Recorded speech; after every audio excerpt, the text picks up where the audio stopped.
marka la yiraahdo Soomaaliland iyo Soomaaliya wada hadlaya waxa jira gobollo waqooyi ka tirsan Soomaaliland aan wax la dhisan sida Sool Sanaag iyo Cayn ama Buuhoodlo oo kale gobolladaasi kuma laha hadda wada hadalkan wax matalaad rasmi ah sida daraadeed aanu ka raay ahaan ka cabdi saaqahan waxaan u arkaa raayigayga wada hadalkaas in aan la marin wadadii saxda ahayd ee ku haboonayd teeda kale waxa meesha iyaduna ku jirta oo ka qaybgal ama la tashi lahayd Puntland in laga hadlo waayo waa mantiqad weyn oo miisaankeeda leh bismillaahir rahmaanir rahiim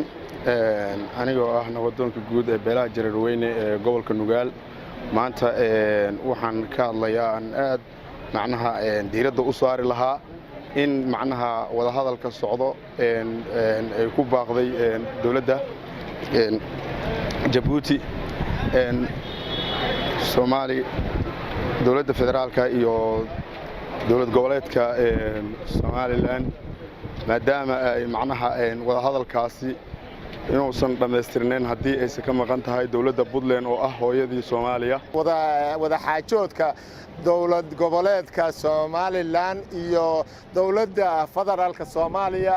aad baan u soo dhaweynayaa raalli baan ka ahay waxaan jeclahay inuu miro dhalo isagoo ay maxaa la yiraahdaa shirar hore badan ay miro dhali waayeen oo la qabtay kan waxaan ka rajaynaynaa ilaahay idinkii inuu miro dhalo waxa soo hartay ka qaybgalka dawladda federaalka iyo dawlad goboleedka Somaliland Puntland maxay uga qayb gali weyday su'aasha meesha taala waa mid waxaan qabaa annaga waxaan soo oodafeeyay oo meel walba federaalkii naga soo xiray shirarkii naga soo xiray kii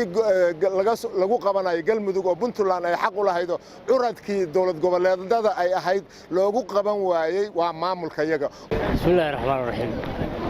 barnaamijkan lagu baarayo dadka ra'yigiisa ee ku saabsan shirka ka dhacay Djibouti runtii anigu soo dhaweyn maayo sababta waxa weeye Puntland qayb kama aha Somalilandna cidlay ka xiiqaysa shirka ka dhacay Djibouti oo u dhaxeeya Somaliland maamulka goboleedka Somaliland ee Soomaaliyeed iyo dawladda federaalka Soomaaliya aad baan u soo dhaweynayaa runtii in Puntland ka dhex muuqato oo maadaama xurguf dhuleed ka dhaxeeya Somaliland iyo Puntland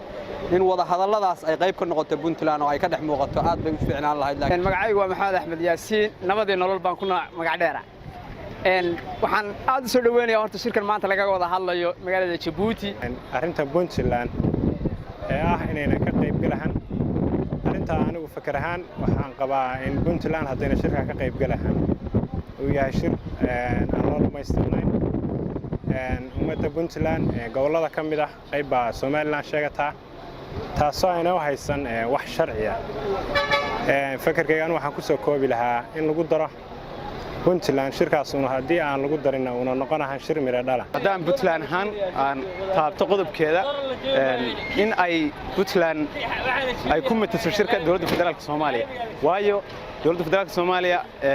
waxa ka tirsan Puntland dawladda federaalka Soomaaliya ka tirsan tahay marka dawladda federaalka Soomaaliya waxa ay soo jeediso iyo waxay mustaqbalka ummadda Soomaaliyeed ku hogaaminayso ayada xor u ah shirka maanta ka qabsoomaya magaalada Djibouti xarunta dalka Djibouti